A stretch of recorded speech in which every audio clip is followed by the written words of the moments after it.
Hi, I'm Kirby. I'm Dana. And we are Migratory Nerds. It's time for our latest adventure. Let's get exploring. All right, so we are heading to Portland, Oregon.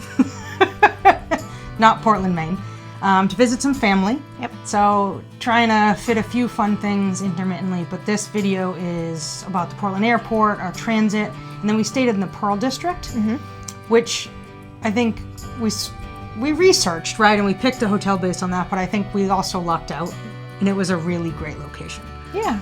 And like, there's a lot of things nearby. It's walkable to Portland's bus transit, the streetcar, the light rail. Like, it would have been very close to the Amtrak. Amtrak, we were right by Union Station, yeah. So like, I think a really good place, lots of different food options.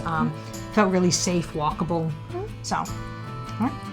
Did you even go to the Orlando airport if you didn't take a picture of the famous carpet? All right, we are officially in Portland. Let's find the light rail and head to our hotel.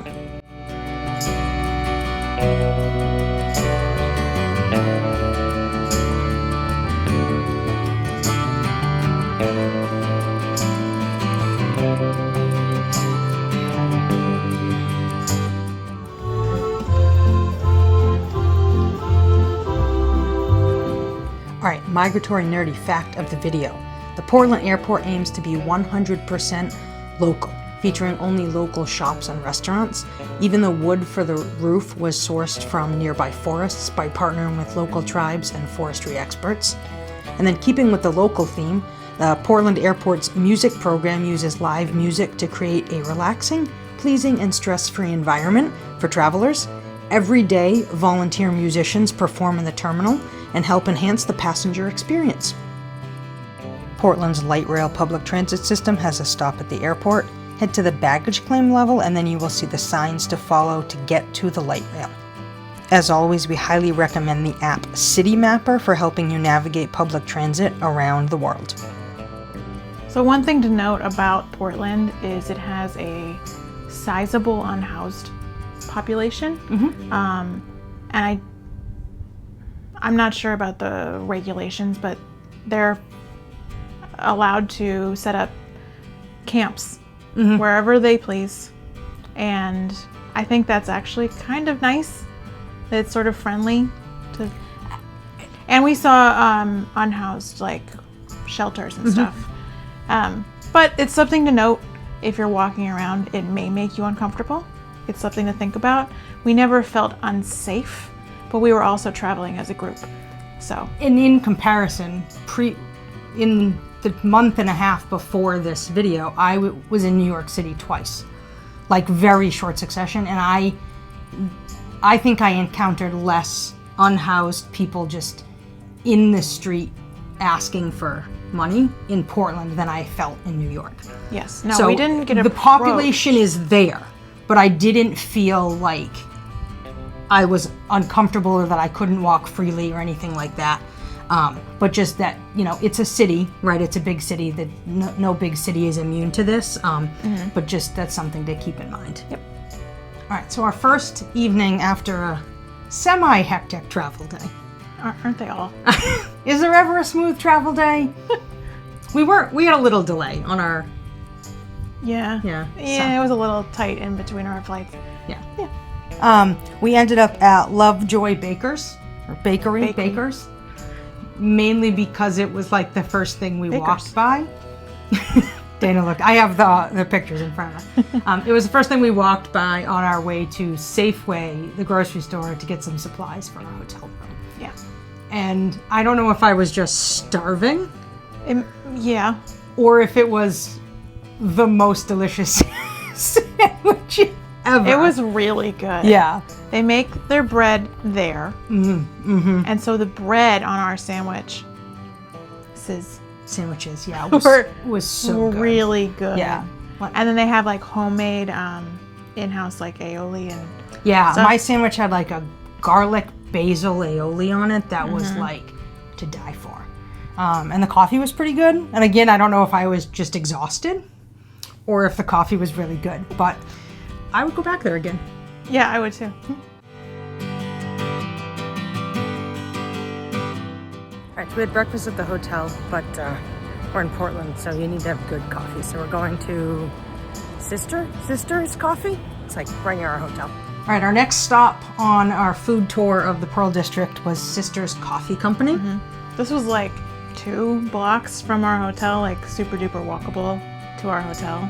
Because if I have the option to not drink hotel room coffee maker coffee, we're gonna do it. Especially in Portland, Oregon. Especially where they know what they're doing with coffee. Yeah, and so we had Sister's Coffee, and the first day we had this like cardamom, like cinnamon roll. It was like a cinnamon roll, but not cinnamon, it was cardamom. It was delicious. And their coffee was so good. Every day. It became our local place. We went like 4 times in a week. We went all but 2 mornings that we were there. Yeah. It was delicious. Really, really, really good coffee. All right, we chilled in the hotel for a little bit, and now we're walking to Powell's Books, and then we're gonna find some dinner.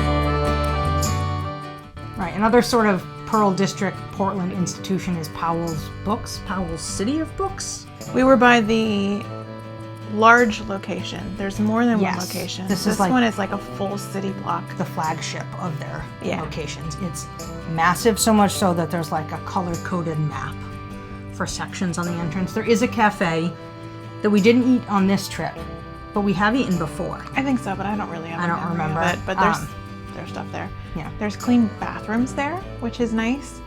Yeah. And there are too many books for you to find in one day. That's why we went 3 times.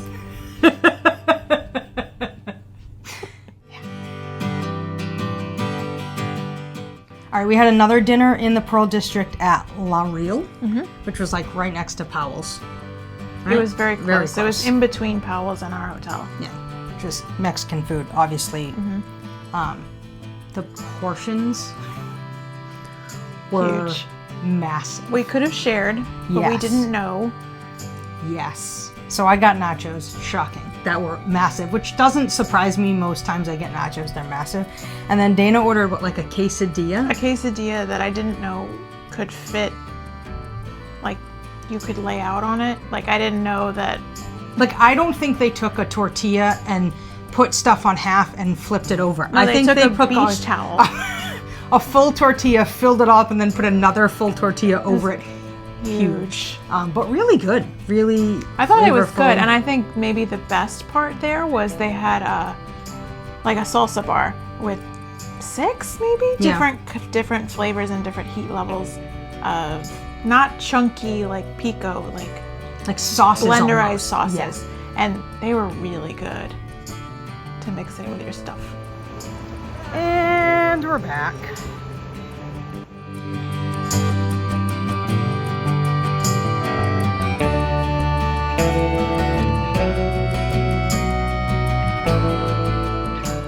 We had another dinner at Pho Van, also very close to our hotel in Pearl District, that we got to go.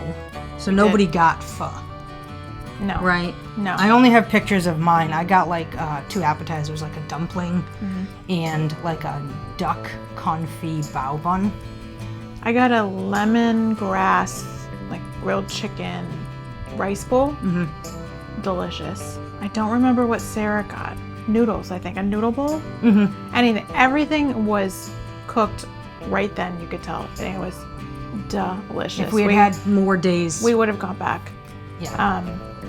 Yeah, really good. And nice service there, I thought. Yeah, they were really nice.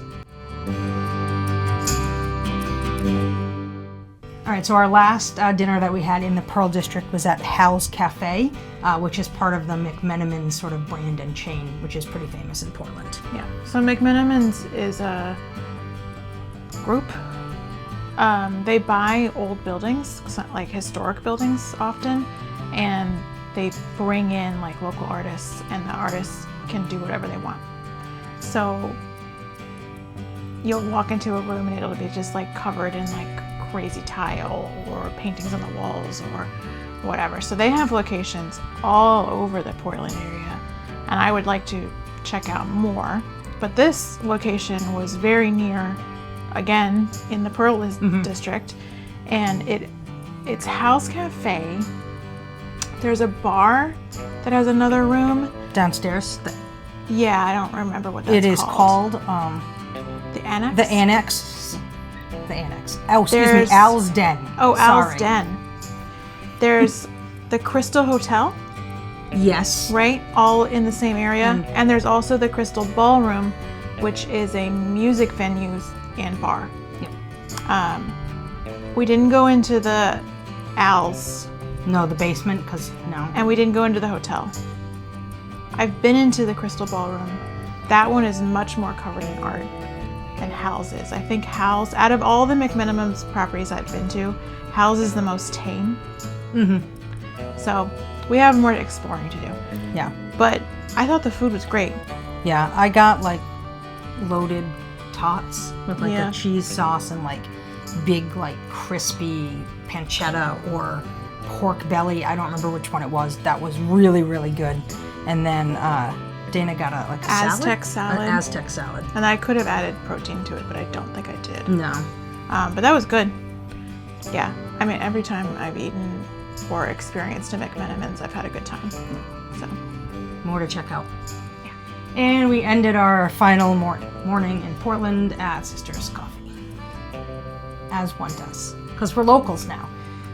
But I think there's so many options. Like, we barely scratched the surface. And there were, not pictured in this because it's not fun and interesting, but we did eat at Shake Shack one day because we needed a quick, fast meal. So there are more than just like sit down, slightly more expensive, right?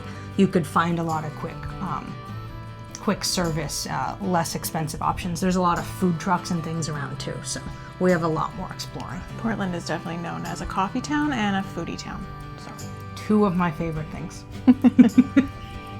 Anything else? Nope.